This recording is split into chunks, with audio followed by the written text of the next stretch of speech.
ビサンセトの島々を歩いています。今回は最終回になります。岡山県の真鍋島から週1便の船で県境を越え、香川県のさなぎ島と高見島を訪ねます。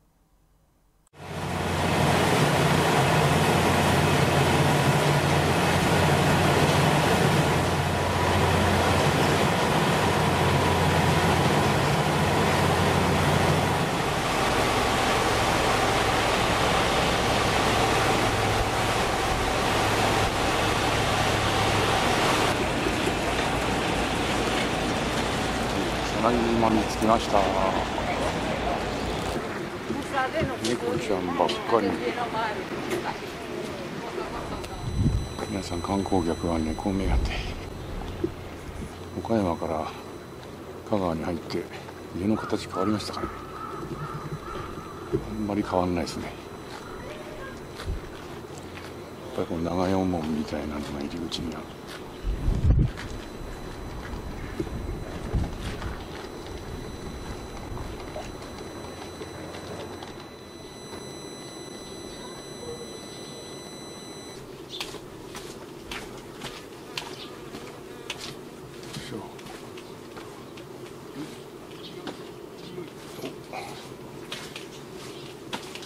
続いてんな。いいっすね、この石段じゃねえか、階段。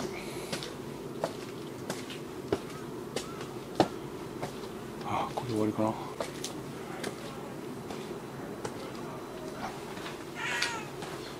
はいはい、おお、はいはいはいはい。全然怖がんねえんだな。ここから神社に行くんだ。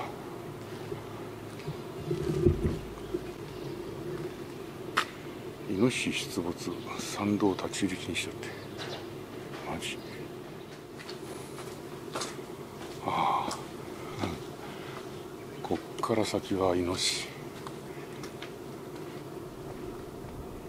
やめよう。ああ、いい感じですね。なんかもらえると思ってるんでしょう。全く人間を恐れない島猫。可愛いですけどね。時たまふてぶてしいやつがいますから。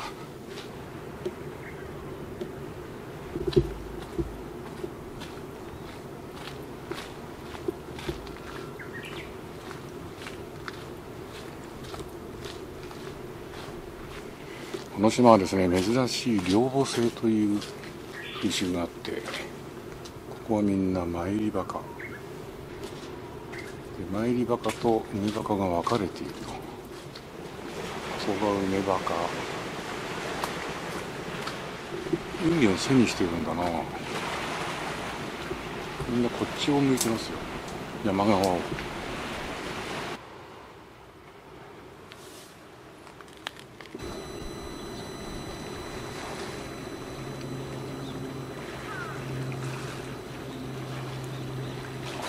はい、さなぎ島大浦地区の取材終わりました。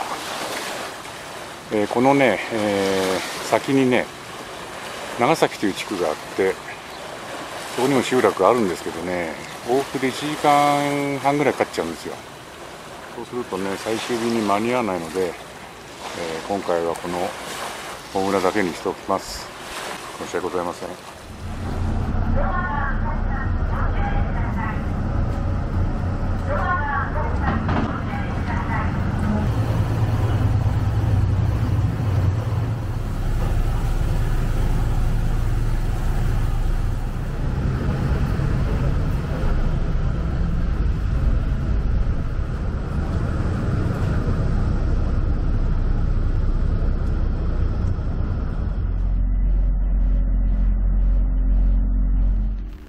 昨日はですね、さなぎ島から一旦ですね、四国の方の本土に渡りまして、丸亀のホテルに泊まって、改めてこの多度津港から高見島にやってきました。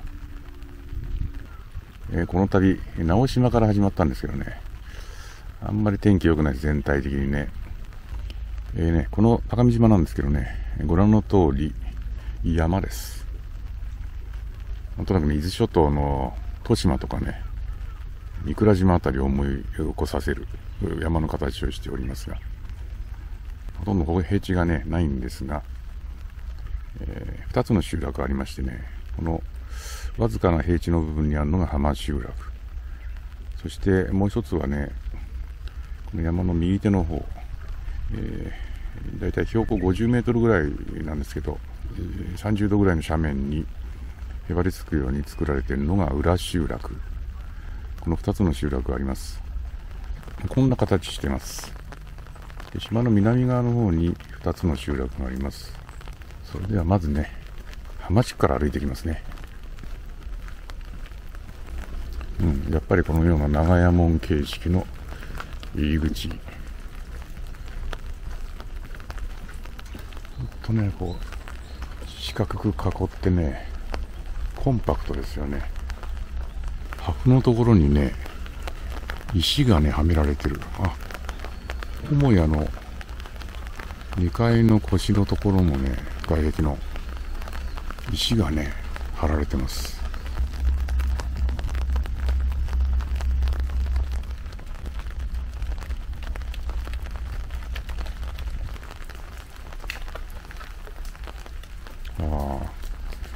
玉垣、右側にね、浦船組合って書いてあって、で、この左側の端にね、角のところに浜船組合。ここはなんかお店っぽいですな。食堂だったのかな？荒れてますけどね。こちらのお宅、今まで見たのと変わった形ですね。ちょっと町屋っぽいですね。お店だったのかな、昔。空き地がね、目立つんだよな。こういうとこ建ってたのかな、家がね。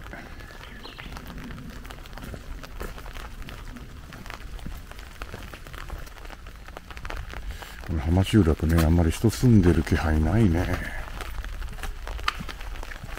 いやー、さなぎ島ね、人いたんだけど、こっちはほんといないね。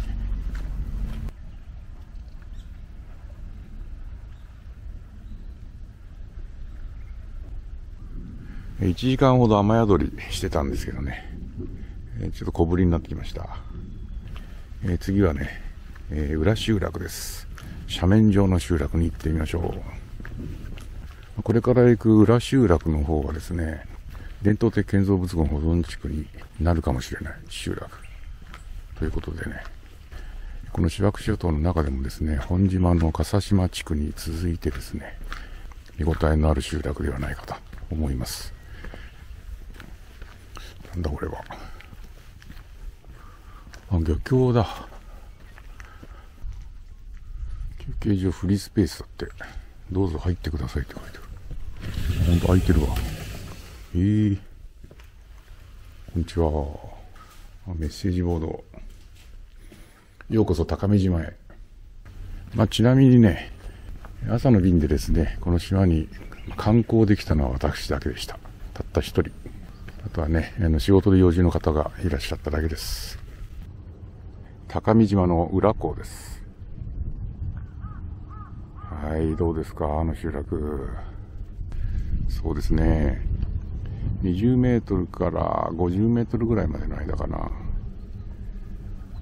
斜面上に形成されている裏集落。さっき、待合所で会ったお父さん以外、全く人気がないですね。これが集落と港を結ぶメインの道かな。高見浦地区急傾斜地崩壊危険区域ですよね。さあ、こっから登っていきましょう。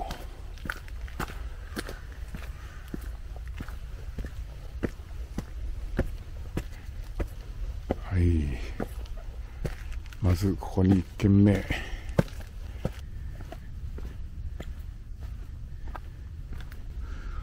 立派な家ですよこれ。いや、よいしょ。、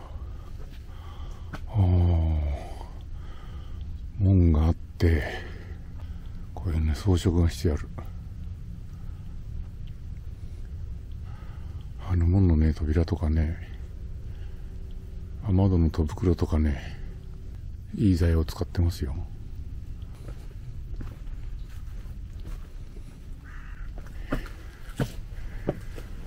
滑りそう。よいしょ。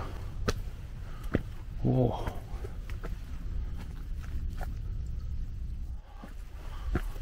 はい。おっと、横道出現。縦道は続いている。どうします？こっちからまず行きましょうか、縦道から。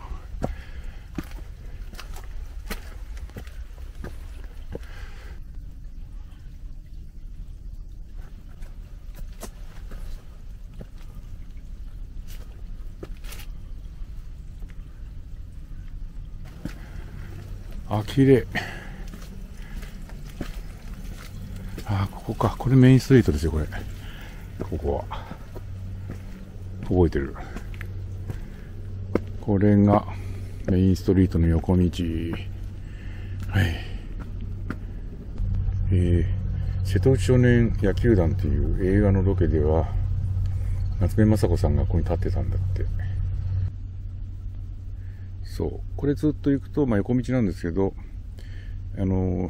浜集落の方に降りてくるんでしょうね。そんで、ここが港から登ってきた道。これさらに奥へ行く横道。そしてこれが竜王山に登っていく縦道。せっかく今縦道で来たんで、こっち先行きましょうかね。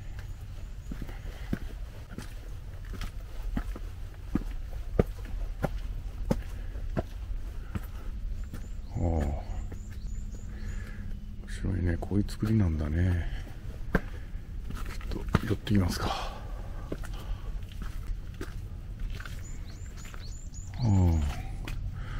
中庭がだっていうか、ここは建物建ってなくて、こっち側に付属屋が建ってるということですね。普通ここにね塞いでるんですけどね、これは中庭が開いてますね。どうでしょうね。前はここに建物建ってたのかな。ああ、桜だ。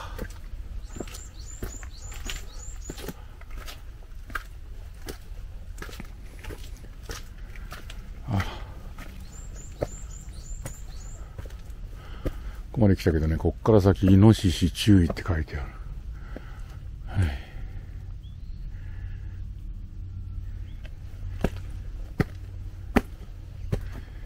い。イノシシくん来ないでね。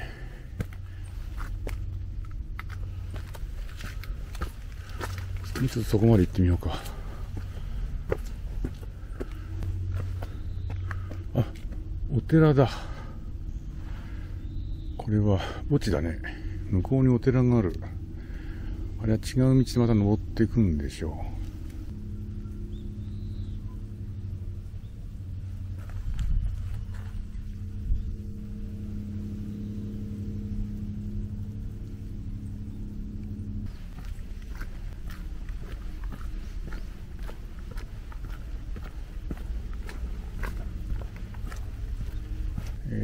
裏集落のですね、一番、西側、浜集落側のところに来ました。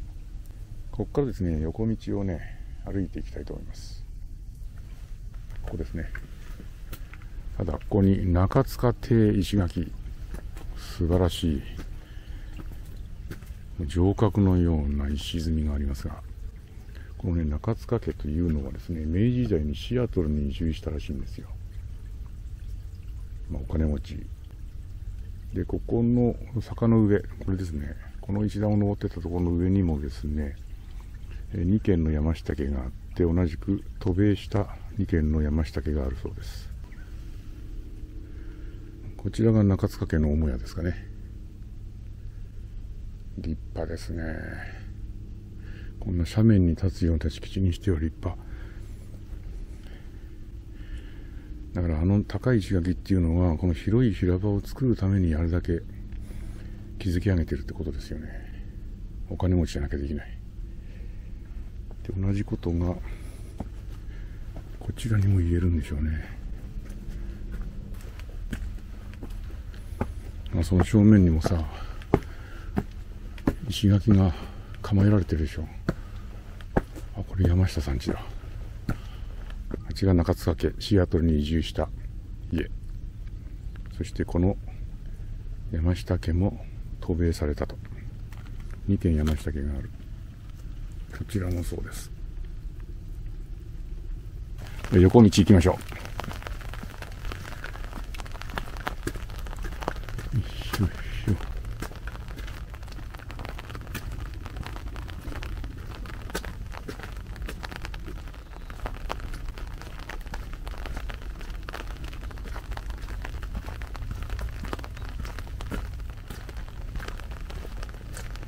はい、四つ角に来ました。さらに東に進みます。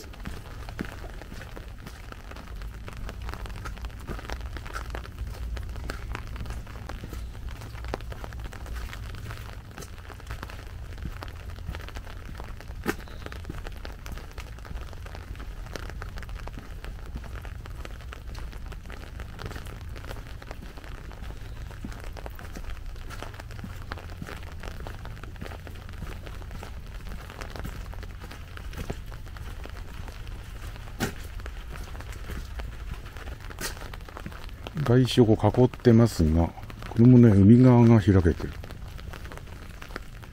る。ね。向こうから吹き上げる風っていうよりも、後ろ、山の方から吹き下ろす風の方が強いのかな。虎次郎の縁談か。で、渥美清さんとマドンナの松坂慶子さんが出会った場所らしいです。ロケ地のもうオンパレードですね、これ。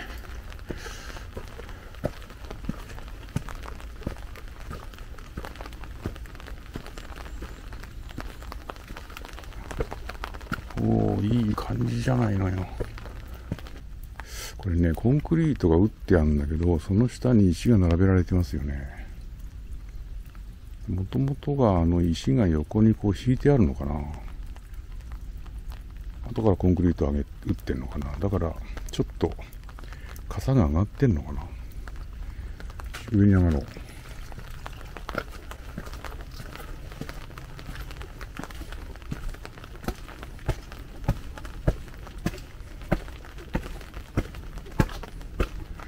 ほうほう、寺だ。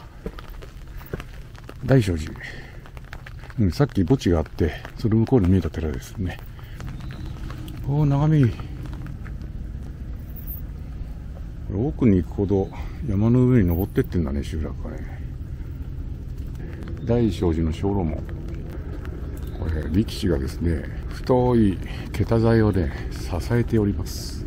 あ、綺麗な石垣じゃない、これ。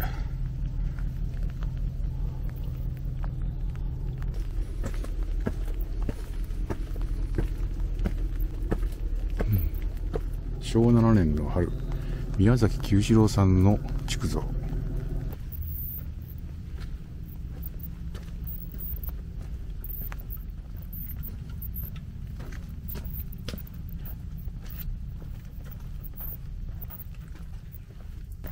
神社ある。いっちゃん端かな。ここから降りてきます。縦道降ります。いやー、高見島、内容濃いですね。ね、この家はロンドン型の。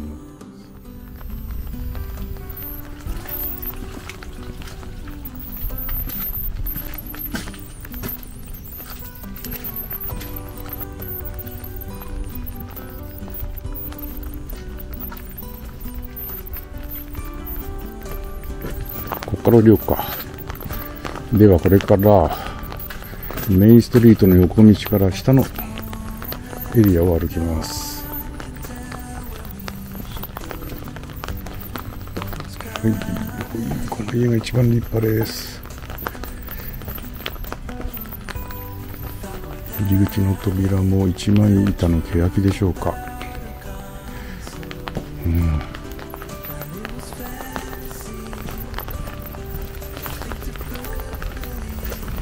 なんだ、お、テラスみたいになってるぞ。何これ、瀬戸芸のアートか。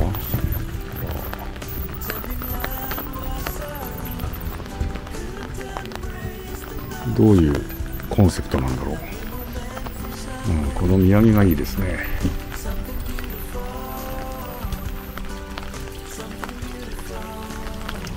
四つ角に戻ってきました。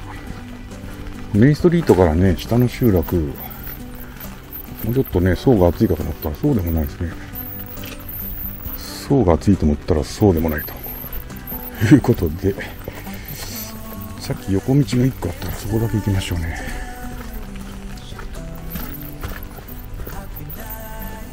雨やまないな。ドローン無理だな。これが縦道、これ下道でしょこれ。よいしょ。あ、行けそうだ。あ、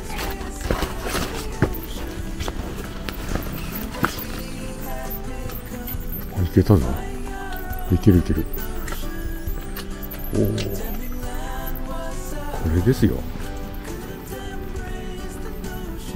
はい、以上ということで、降りていきます。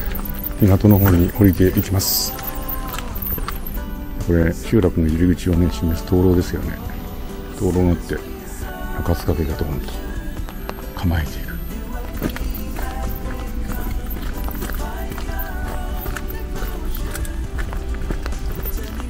高見小中学校。